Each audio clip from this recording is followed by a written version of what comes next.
Nah, yang hilang dari peradaban modern adalah Allah itu tidak begitu hadir di hati kita. Saya sering cerita di mana-mana, teks hadis itu sebenarnya berbunyi gini, ini hadis sahih. Mangka na yu'minu billahi wal yaumil akhir fal yukrim jarohu. Ada yang fal yukrim jarohu doifahu, ada yang fal yakul khairan aw yasmut. Siapa yang iman dengan Allah dan Rasul maka harus memuliakan tetangganya, memuliakan tamunya. Dulu itu ada seorang ulama dipanggil anak muda, dibully terus sekarang. Wahai kiai, datang ke rumah saya. Datang kiai itu.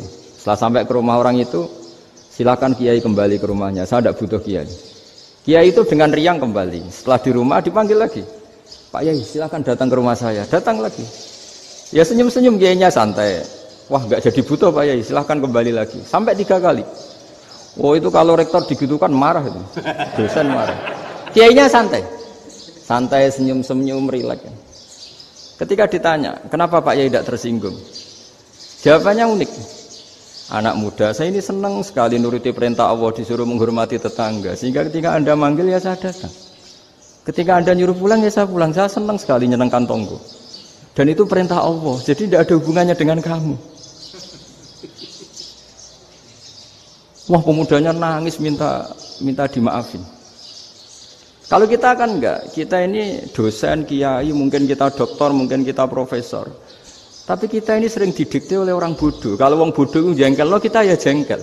Lo kamu jengkel, dijengkelkan orang bodoh itu namanya terdikte. Itu bodoh apa pinter? Oh itu tidak pinter sama sekali.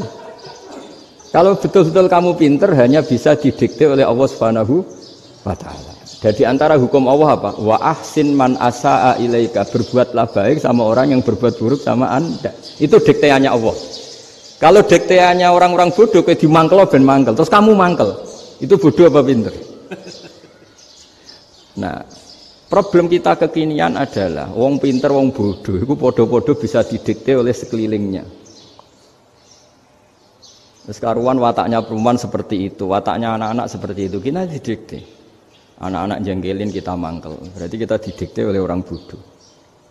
Makanya agama itu unik, kadang ngendikan wa ahsin man asa'a ilaika, kadang wasil man qata'aka, sambunglah orang yang memutus kamu. Karena dengan demikian kita hanya didikte oleh Allah Subhanahu wa Ta'ala, bukan didikte oleh hukum sosial. Cara Jawane nak ngapiki tangga sing apik akeh tunggale.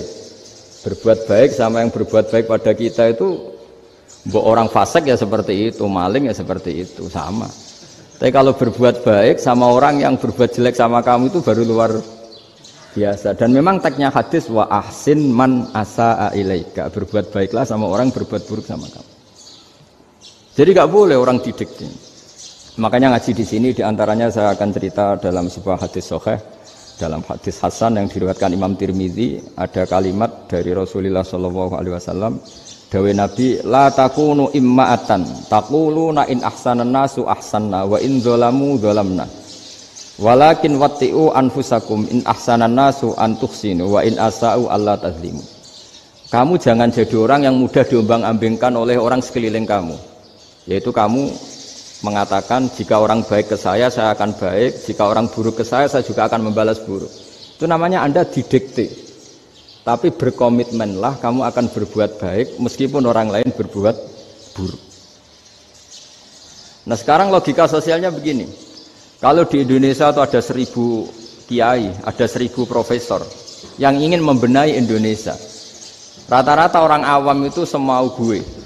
Terus mereka mendikte kita. Perilakunya enggak simpatik, perilakunya jengkelin. Terus 1000 profesor ini ikut jengkel. Itu kira-kira jadi solusi apa goblok bareng ya? Sama 1000 kiai ini ikut jengkel, ini jadi solusi apa goblok bareng? Goblok bareng. Nah problem sekarang kita ini biasa didikte orang bodoh. Nah makanya ciri khas orang muslim itu kata Nabi mangkana yu'minu billahi wal yaumil akhir. Jadi baik tetangga karena perintahnya Allah dan Rasul. Pentingnya apa? Bedanya karena berbuat baik ini perintahnya Allah, mbok tangga apik lah kita tetap apik karena perintahnya Allah dan Rasul. Begitu juga dengan hubungan dengan istri, dengan anak. Bojomu lagi cerewet lah ya tetap apik. Karena dengan cara itu kita hanya tunduk kepada Allah dan Rasul. Tapi kalau kamu istri saya kalau baik ya saya baik, kalau ndak ya ndak. Berarti Anda didikte oleh perilakunya dia. Itu latihan ya kalau dalam bahasa pondok latihan jadi wali itu yang paling berat itu. Nabi itu kalau sama orang munafik itu sabarnya Masya Allah. Padahal Nabi berso kalau orang itu orang munafik. Karena dengan cara seperti itu, bahwa kebaikan Nabi pada seseorang itu atas perintahnya Allah dan Rasul, bukan atas nama servis. Kalau Nabi hanya baik kepada Abu Bakar, itu mungkin orang bilang, wis adune wong Abu Bakar baik sama Nabi.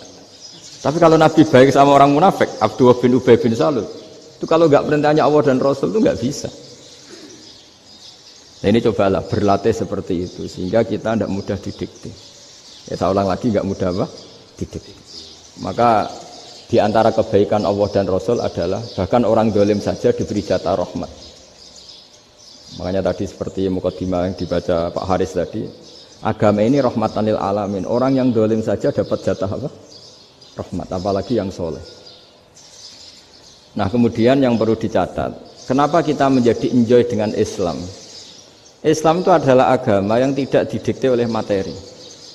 Jadi kalau Anda ingin makan enak, mungkin kalau pikiran kebanyakan orang, anak-anak muda yang milenial, yang gaul, ingin makan enak ya makan yang disukai.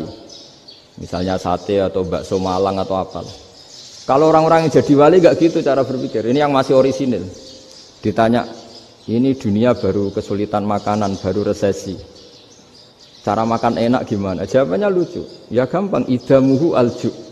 Idam itu lauk. Kalau kamu ingin makan lauknya paling enak apa? Alju. Kamu harus lapar banget. Sampai kalau puasa itu melihat tempe itu wah luar biasa. Tapi kalau kamu nggak puasa, air putih itu nggak menantang.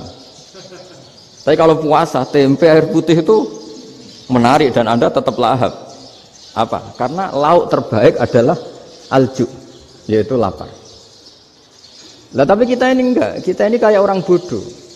Kayak orang bodoh tadi, profesornya makan nyaman ya kalau sesuai selera. Nah itu kan sama dengan anak-anak ABG. Anak ABG itu makan lahap ya kalau yang disukai.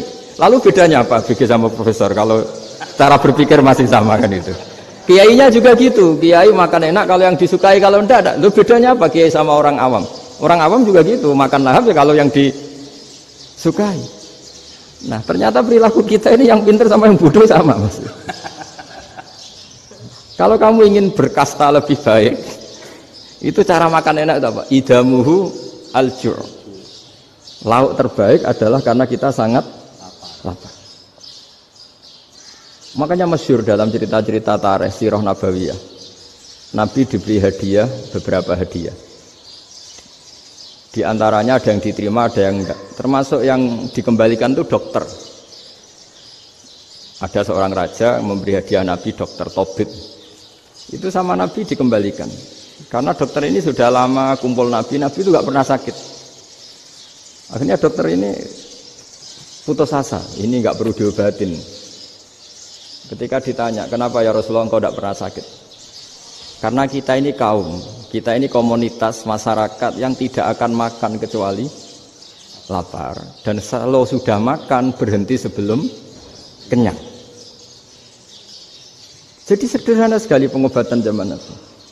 Sebagian besar penyakit itu pasti disebabkan kita ceroboh dalam hal makan. Sudah ngerti kalau durian masalah, kalau makan durian ini enggak kehitung gitu. Apalagi kalau gratisan itu tambah banyak gitu. Pola tidur juga gitu kata Nabi, dan kita tidak tidur kalau tidak sangat ngantuk. Nah, itu namanya orang-orang soleh yang sudah tidak didikte materi. Kalau yang didikte materi kan bisa tidur nyenyak kalau kasurnya enak, AC gini-gini. Sebenarnya enggak, tidur enak itu ya kalau sangat ngantuk.